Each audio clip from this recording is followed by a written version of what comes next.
नमस्कार श्रोते हो. आशा करतो की तुम्ही सर्व कुशल मंगल आहात. आज आपण ऐकणार आहोत रामनवमी व्रतकथा. दयाळू आणि करुणामयी कौसल्या प्रगट झाल्या. ऋषी आनंदित झाले आणि तिच्या अद्भुत रूपाबद्दल विचार करून त्यांचे मन हरवले. जगाचे रक्षक भगवान विष्णूने मर्यादा पुरुषोत्तम श्री रामचंद्र या आपल्या 7व्या अवतारात अनेक अविस्मरणीय आणि अद्भुत कृत्ये केली आणि शेवटी भगवानांनी तिन्ही लोकांचा विजेता अहंकारी रावणाचा वध करून वाईटावर चांगला महान विजय मिळवला. श्री रामजीचा वाढदिवस रामनवमी म्हणून मोठ्या उत्साहात साजरा केला जातो. आज या लेखात आम्ही तुमच्यासाठी रामनवमीची अनोखी कहाणी घेऊन आलो आहोत. पौराणिक कथेनुसार अयोध्येचा राजा दशरथ यांना मुलगा होऊ शकला नाही. अशा स्थितीत महाराज दशरथ यांनी त्यांचे गुरु महर्षी वशिष्ठ यांच्या सूचनेनुसार महायज्ञ आयोजित केला. राजा दशरथ यांनी या यज्ञात सर्व महान ऋषी आणि संतांना आमंत्रित केले. त्या दिवशी यज्ञ सुरू होणार होता. त्या दिवशी गुरु वशिष्ठांसह महाराज दशरथांचे मित्र अंग, राज्याचे शासक ऋषभ ऋषी आणि इतर पाहुणे देखील यज्ञ मंडपात आले होते. यज्ञ पूर्ण झाल्यावर राजा दशरथ यांनी सर्व ऋषी आणि पंडितांना दक्षिणा म्हणून पैसे आणि धान्य दान करून निरोप दिला. यज्ञातून मिळालेला प्रसाद घेऊन राजा दशरथ आपल्या राजवाड्यात परतला आणि त्याने तो प्रसाद आपल्या तिन्ही राण्यांमध्ये वाटला. त्यानंतर यज्ञाच्या चांगल्या परिणामामुळे तिन्ही राण्या गर्भवती झाल्या. सर्वप्रथम आई कौशल्याने एका मुलाला जन्म दिला आणि राणी कौशल्याच्या पोटी जन्मलेल्या बाळाच्या चेहऱ्यावर लाखो सूर्यासारखे तेज होते आणि त्या मुलाचे व्यक्तिमत्व अत्यंत आकर्षक होते. त्या अनोख्या रूपातील मुलाला पाहून कोणीही मंत्रमुग्ध होईल. चैत्र महिन्यातील शुक्ल पक्षाच्या 9व्या दिवशी जन्मलेले हे बालक दुसरे तिसरे कोणीही नसून ते विश्वाचे महानायक भगवान विष्णू यांचे 7वे अवतार भगवान रामाचे बालरूप होते.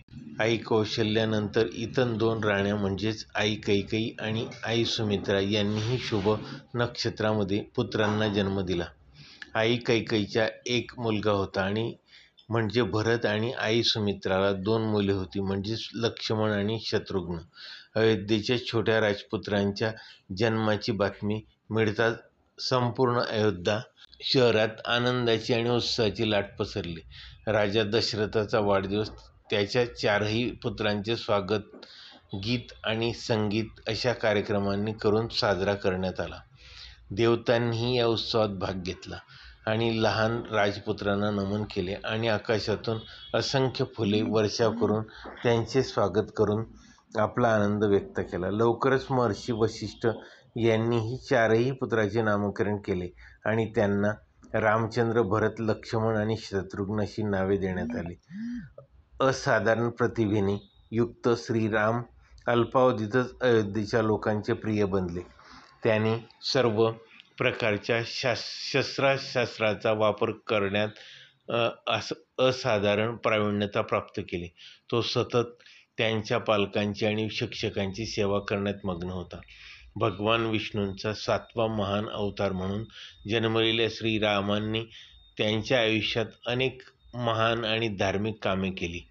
मग सीतेच्या स्वयंवरात धनुष्य तोडणे असो किंवा पराक्रमी बालीला मारून सुग्रीवाला मदत करणे असो. लग्नानंतर वडिलांच्या आज्ञेनुसार मर्यादा पुरुषोत्तम श्रीराम यांनी त्यांची पत्नी सीता आणि धाकटा भाऊ लक्ष्मण यांच्यासह वनवास स्वीकारला.